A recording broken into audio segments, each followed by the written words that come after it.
Pastebėjau, kad gyvenime, jeigu tik kyla galvoj kažkoks klausimas, visada vėliau ar anksčiau tu gausi labai aišku atsakymą.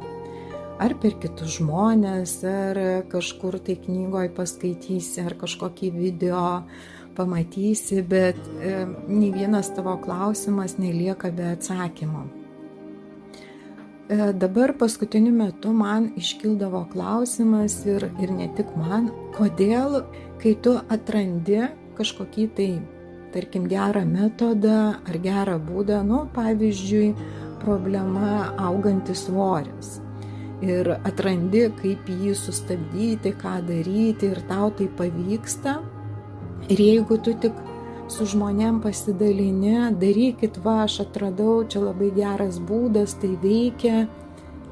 Ir po to neužilgo pamatai, kad tu vėl nebesusitvarkai ir tau ta problema dar didesnė tampa.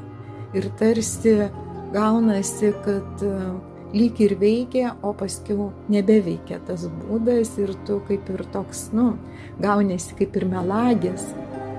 Nes pats toliau to nebedarai arba ten tau nebesigauna. Tai supratau vieną dalyką, kad šis pasaulis pratybos.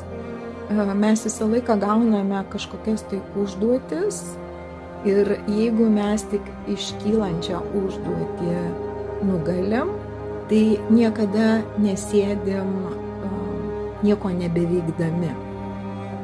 Toliau seka nauja užduotis arba kaip kas pavadintų kažkoks tai išbandymas ir vėl mes murkdomės, tvarkomės, kartais ilgam užstringam tose problemose, kartais labai trumpam, greitai sprendžiam, bet tuo pasidžiaugti galim tikrai labai neilgai.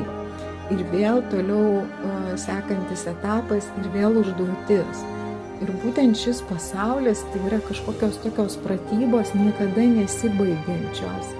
Ir tik dabar supratau, kad tiesiog tai bus visada ir tu negalėsi būti pasitenkinimo būsenoje, nes visą laiką tave vėl išmes iš tos komforto zonos, pats gyvenimas išmes, nebent tu kažkaip tai ten įjungsi mygtuką, nieko nematau, nieko negirdžiu ar kažkokį tai pasyvumą, bet paprastai tada žmonės susirga ar depresija, ar kažkas tai vyksta ir mums visą laiką reikia judėjimo.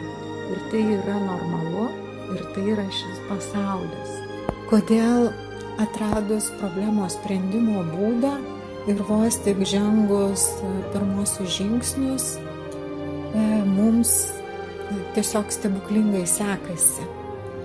Tai yra todėl, kad mes tas būsenas teigiamas gaunam avansu.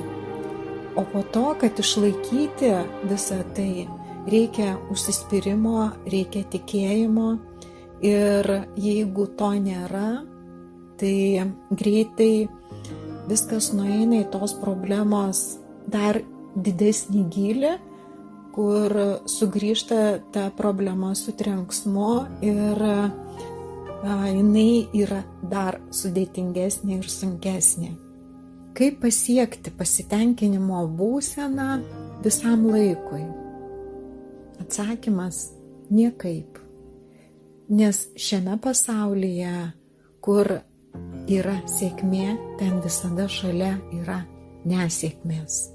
Kur yra šviesa, ten visada šalia yra tamsa.